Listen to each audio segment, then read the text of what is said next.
Captain James Morrison walked slowly across the metal floor of his ship's bridge. The lights above him flickered on and off like broken streetlights. Every few seconds, the ship made strange groaning sounds that reminded him of an old house settling in the wind. The Defiant Spirit was not a beautiful ship. In fact, most people who saw it thought it looked like a pile of junk floating through space. Morrison had been the captain of this ship for 8 years now. He knew every scratch on the walls, every broken panel that had been fixed with tape and wire, and every strange noise the engines made when they were having a bad day. His ship was 200 years old, which made it ancient by space travel standards. Most other ships in the Galactic Defense Coalition fleet were sleek and shiny, with smooth curves and bright paint. The Defiant Spirit looked like someone had built it from spare parts found in a scrapyard. Lieutenant Sarah Collins walked up to Morrison carrying a thick folder full of papers. She was young, maybe 25 years old, with short brown hair and tired eyes. Collins had graduated from the Coalition Naval Academy with excellent grades, but instead of getting assigned to one of the fancy alien ships, she had been sent here to serve with the humans. Most people considered this a punishment rather than an honor. "Captain, we have our new orders," Collins said, trying to keep the disappointment out of her voice. "Another routine patrol mission along the Outer Rim. Sector 7, near the empty systems." Morrison took the folder and flipped through the pages without much interest. He had seen orders like this hundreds of times before. While the beautiful ships from other planets got to escort important diplomats or explore new worlds, the humans were always sent to patrol the boring, empty parts of space where nothing ever happened. It was the Coalition's way of keeping them busy without giving them anything important to do. The truth was that most of the alien species in the Coalition did not take humans seriously. They thought humans were too emotional, too unpredictable, and too primitive to handle real military missions. The only reason humans were allowed in the Coalition fleet at all was because of politics. The government wanted to show that they welcomed all species, so they kept a few human ships around like pets in a zoo. Chief Engineer Michael Thompson came up from the lower levels of the ship, wiping grease off his hands with an old rag. Thompson was a big man with gray hair and arms covered in scars from years of fixing broken machinery. He had been working on spaceships since before Morrison was born, and he could make almost anything work, even when it should have been impossible. "Captain, I've got some good news and some bad news," Thompson said with a tired smile. "The good news is that I got the port engine running again. The bad news is that it's only working at about 70% power, and I can't promise it won't break down again tomorrow."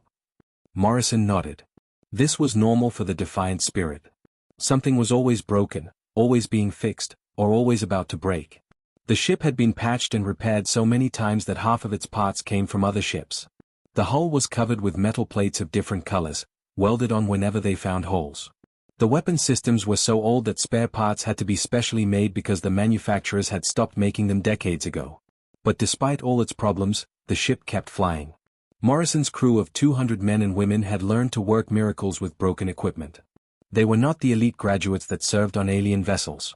Most of them were ordinary people who had volunteered for military service, former soldiers who could not find other jobs, and engineers who enjoyed the challenge of making impossible things work.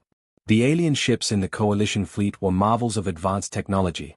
They had shields that could stop any weapon, computers that could think faster than any human brain, and engines that could travel between stars in the blink of an eye. Their crews lived in comfortable quarters with perfect temperature control and unlimited supplies of fresh food. Everything was designed to work perfectly all the time. The Defiant Spirit was different. The temperature was always too hot or too cold depending on which deck you were on. The food came from packages that had been stored for months. The computers were slow and sometimes gave wrong answers. The weapons took forever to charge up and sometimes missed their targets. By any reasonable measure, it was a terrible warship. Yet Morrison felt proud of his ship and his crew.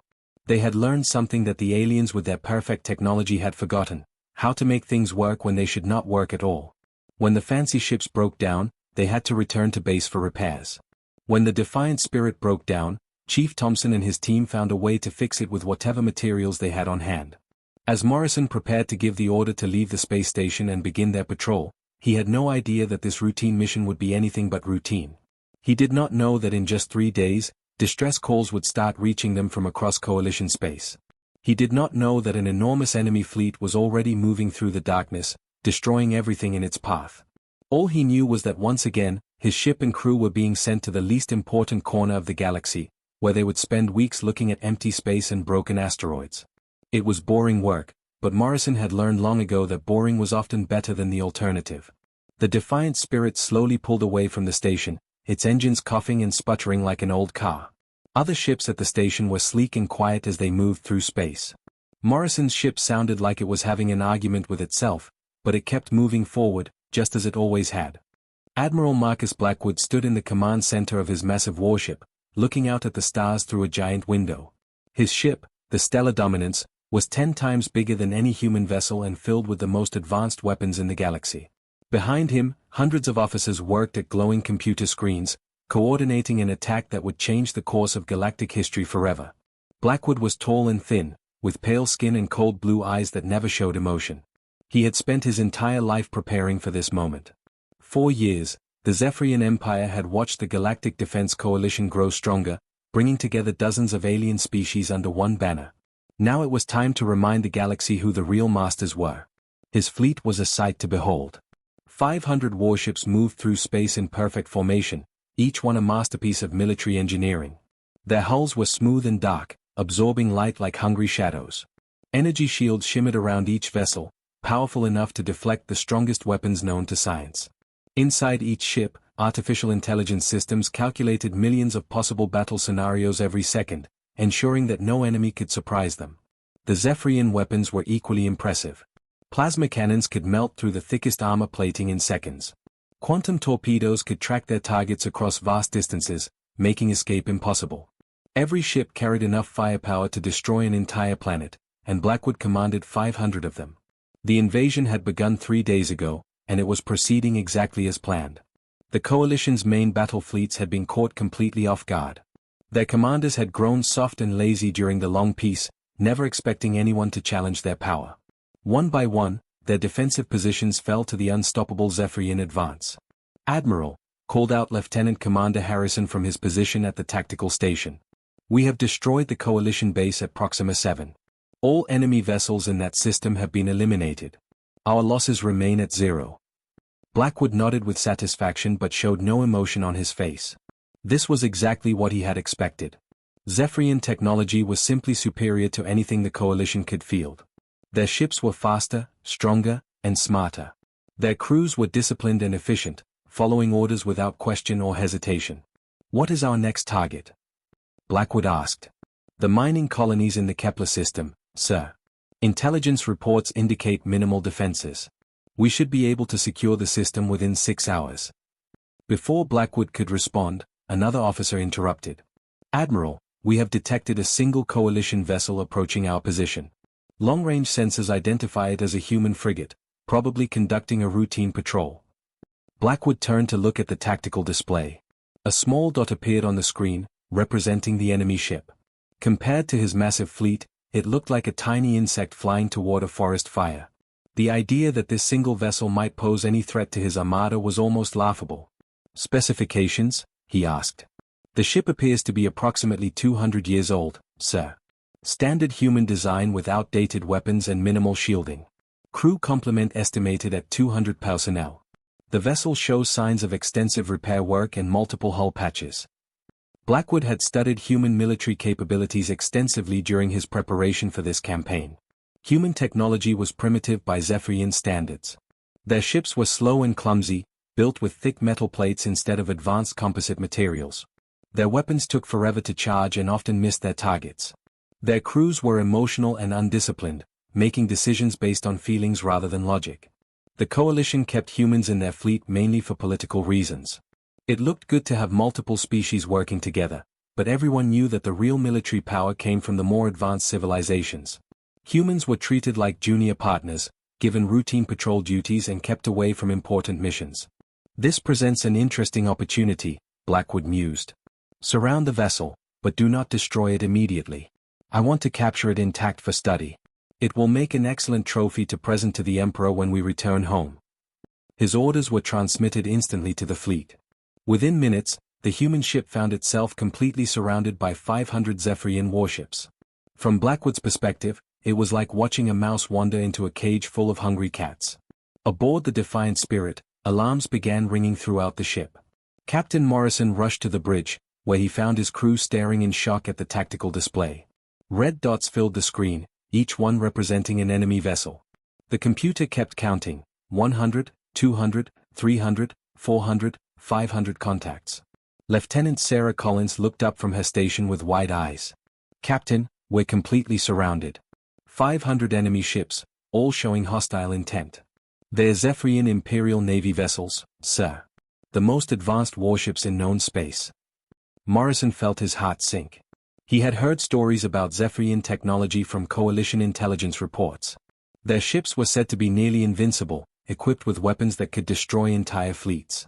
No Coalition force had ever successfully engaged a major Zephyrian battle group and survived to tell about it. Lieutenant David Parker, the weapons officer, ran calculations on his computer. Sir, our plasma cannons won't even scratch their shields. Their armor plating is composed of materials we don't fully understand. Even if we fired every weapon we have simultaneously, we might damage one of their smaller ships. Chief Engineer Thompson's voice came over the communication system from deep within the ship. Captain, I'm seeing massive energy readings from those enemy vessels. Each one of them has more firepower than our entire ship. Their technology is decades ahead of ours. Morrison looked around at his crew. These were good people, loyal and hardworking, but they were not miracle workers. The math was simple and terrifying. 200 humans against an enemy force that outnumbered them by thousands to one. Their weapons were useless, their ship was falling apart, and their only allies were hundreds of light years away. But as Morrison studied the faces of his crew, he saw something that gave him hope. These people had spent their entire careers being underestimated and overlooked. They had learned to succeed when success should have been impossible. Today, they would discover what humans were truly capable of when everything was on the line. Chief Engineer Michael Thompson wiped the sweat from his forehead as he crawled through the narrow maintenance tunnels deep inside the Defiant Spirit. Around him, pipes hissed with steam and electrical cables sparked with dangerous energy.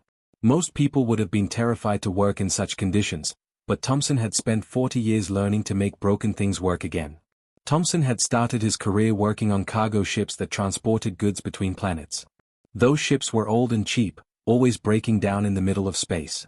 He had learned to fix engines with spare parts from the kitchen, to repair computers using pieces from the bathroom, and to keep ships flying when any sensible person would have given up. Now, facing the most impossible situation of his life, all that experience was about to pay off. He spoke into his communication device while pulling apart a control panel. Captain, I need you to understand something about our ship. Everyone thinks the Defiant Spirit is weak because it's old, but they're wrong. This ship was built to last, not to look pretty. Thompson's hands moved quickly as he examined the ancient wiring inside the wall. These old systems have advantages that the enemy doesn't know about. Our targeting computer is completely manual, which means that electronic jamming won't affect it at all. Our reactor is 200 years old, but that means it can be pushed far beyond its normal limits without the safety systems shutting it down. Captain Morrison's voice came through the speaker. What are you thinking, Chief? I'm thinking we turn our weaknesses into strengths, Thompson replied, already starting to disconnect power cables. The enemy expects us to fight like a normal warship, but we're not normal. We're a ship held together by determination and creative thinking. Throughout the ship, Thompson's engineering team began working on modifications that would have horrified any safety inspector. In the cargo bay, they removed all the stored supplies and began welding together a massive metal projectile. The bay doors could be opened to space, turning the entire compartment into a giant cannon that could fire their improvised weapon at tremendous speed. Lieutenant Sarah Collins coordinated the work from the bridge, relaying orders between different sections of the ship. She watched her crew members crawling through ventilation shafts, rewiring electrical systems, and removing safety protocols that had been built into every component. What they were doing was incredibly dangerous, but it was also their only chance of survival. In the weapons compartment, Lieutenant David Parker and his team stripped parts from their backup systems to modify their main guns. The plasma cannons had been designed to fire in a steady, predictable pattern, but Parker discovered he could overload them to produce much more powerful bursts. The weapons would probably burn out after a few shots, but those shots would be far more devastating than anything the enemy expected from a human ship. The most ambitious modification was happening in the engineering section itself. Thompson had realized that their ancient reactor could be pushed to produce enormous amounts of energy if they removed all the safety controls. Modern ships had computer systems that would never allow such dangerous operations, but the Defiant Spirit was old enough that everything could be controlled manually. Collins, I need you to understand something, Thompson said over the communication system. What we're about to do will probably destroy our ship. But if we do it right, We'll take a lot of enemies with us. Collins felt a chill run down her spine, but she also felt something else, pride. For years, she had watched alien crews treat humans like they were children playing with toy spaceships. Those aliens had forgotten something important about humans: they were survivors. When faced with impossible odds, humans didn't give up. They found a way to win. The work continued frantically as the enemy fleet moved closer. Thompson's teams removed bulkhead walls to create clear paths for energy flow. They bypassed computer controls that would normally prevent dangerous operations. They turned their life support systems into weapons, their navigation equipment into targeting devices, and their emergency supplies into ammunition. What the Zephyrians couldn't understand was that humans had been making impossible things work for centuries. Every time a human ship broke down in deep space, the crew had to find creative solutions or die. Every time human colonies faced disasters, people had to adapt or perish. This constant struggle had taught humans to think in ways that logical, orderly alien minds could not comprehend. The enemy had perfect technology, but humans had something more valuable: the ability to make imperfect things work through sheer determination and creative thinking. While alien crews relied on their computers to tell them what was possible, human crews decided what was necessary and found a way to make it happen. As the modifications neared completion, Captain Morrison walked through the ship to see what his crew had accomplished. The Defiant Spirit no longer looked like a military vessel. Cables hung from the ceiling, sparks flew from exposed electrical systems, and strange mechanical contraptions filled every available space. It looked like a mad scientist's laboratory, but Morrison could feel the power humming through every deck. Thompson met him in the main corridor, his uniform torn and his hands blackened with grease. "Captain, we're ready. This ship won't survive what we're about to do, but it's going to hit harder than anything they've ever seen before." Morrison nodded, feeling a mixture of fear and excitement. His crew had spent their entire careers being treated as inferior, but today they would show the galaxy what human ingenuity could accomplish when pushed to its limits. They had turned their ancient, broken ship into something entirely new, a weapon designed not by engineers in safe laboratories, but by desperate people who refused to surrender. The enemy was expecting a routine battle against primitive technology. Instead, they were about to encounter something they had never faced before: human creativity unleashed without limits or safety constraints. The Defiant Spirit was no longer just a ship; it had become the physical embodiment of human determination to survive against any odds. Captain Morrison sat in his command chair, watching the enemy ships spread out around them like a deadly net. The Zephyrian fleet moved with perfect precision, each vessel maintaining exact distances from the others. Their formation was beautiful to watch, like a deadly dance performed by machines that never made mistakes. "All stations ready, Captain," reported Lieutenant Collins from her position beside him. Her voice was steady, but Morrison could see the tension in her shoulders. Everyone on the bridge knew they were about to attempt something that had never been tried before in the history of space combat. Morrison activated the ship's communication system. "This is the captain speaking. In 30 seconds, we're going to do something that every military manual says is impossible. We're going to survive this fight, and we're going to win it. Trust your training, trust each other, and remember that today we show the galaxy what humans can really do." He closed the communication channel and looked at his navigation officer. "Take us toward that debris field, full speed. Make it look like we're running away in panic." The Defiant Spirit suddenly lurched forward, its engines roaring with more power than they had produced in years. Chief Thompson's modifications were working perfectly. The ship accelerated toward a vast field of floating wreckage from an ancient battle fought between civilizations that no longer existed.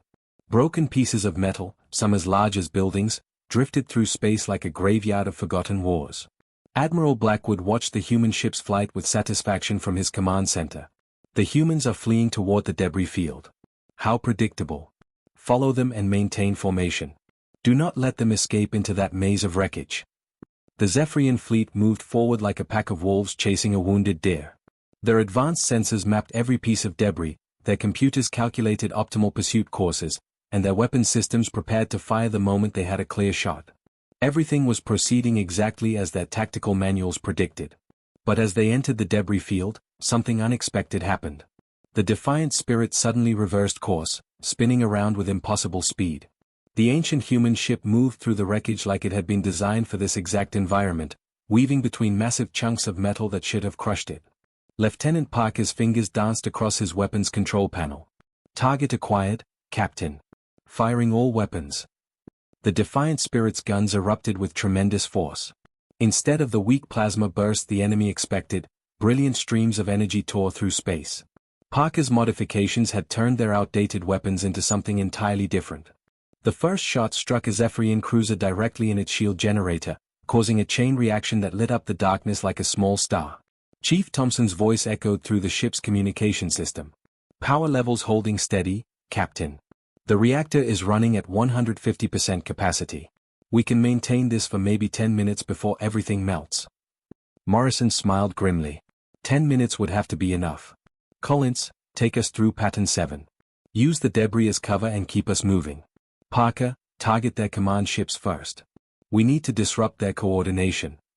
What happened next defied every principle of space combat that the Zephyrians had ever learned. The human ship moved through the debris field like a ghost, appearing and disappearing among the wreckage.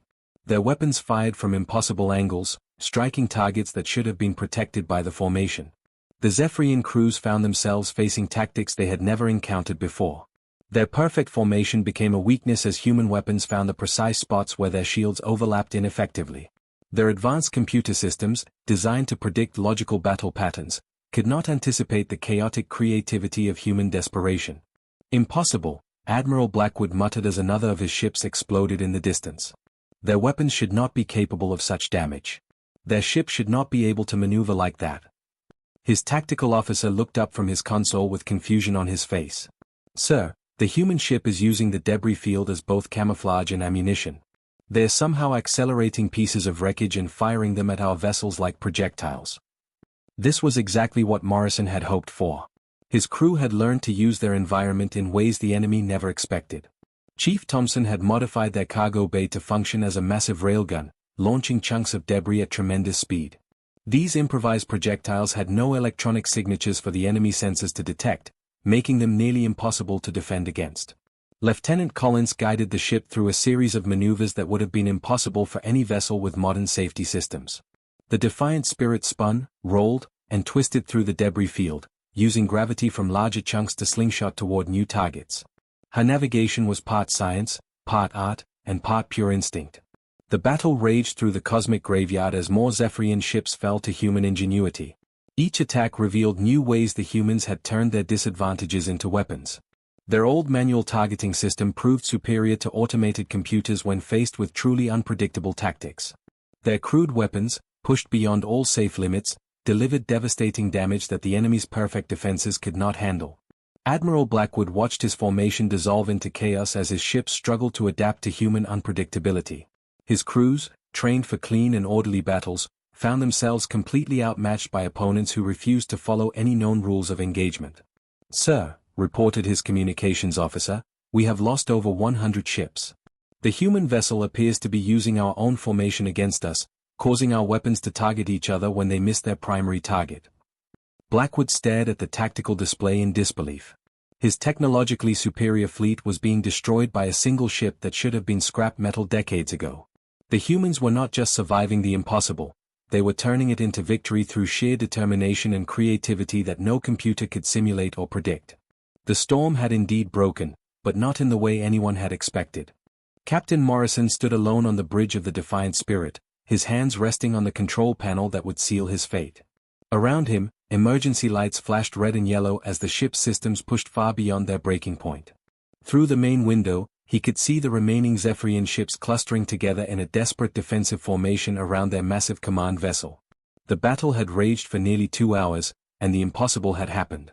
Of the 500 ships that had surrounded them, fewer than 50 remained operational. The debris field had become a graveyard of twisted metal and floating wreckage, testament to what human determination could accomplish when pushed to its absolute limits. But Morrison knew the cost of their victory. Chief Thompson's voice crackled over the communication system, strain evident in every word. Captain, the reactor is at critical levels. We've got maybe 5 minutes before complete system failure. The hull is developing stress fractures, and our weapons are completely burned out. Morrison nodded, though Thompson could not see him. He had already made his decision. Chief, I need you and the entire crew to get to the escape pods immediately. That's a direct order. Sir, we're not leaving you behind, came Thompson's immediate response. We can still find a way to fix this. Give me 10 more minutes. "There's no time, Michael," Morrison said quietly, using the engineer's first name for the first time in years.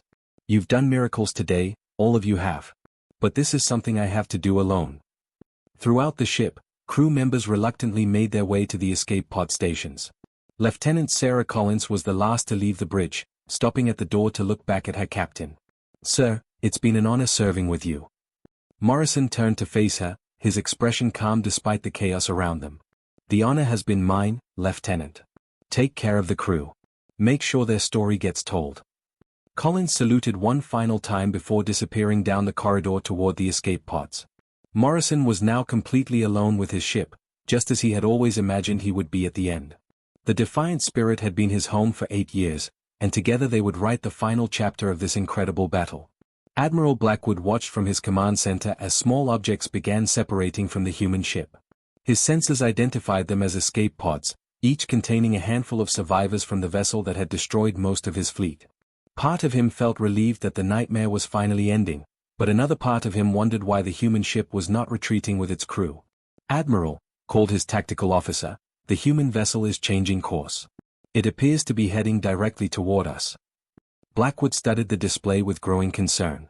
The human ship was accelerating at a rate that should have been impossible for such an old vessel. Energy readings from their reactor were off the charts, indicating power levels that would destroy any normal ship within minutes. "All weapons, target that vessel immediately," Blackwood ordered. "Do not let it get any closer."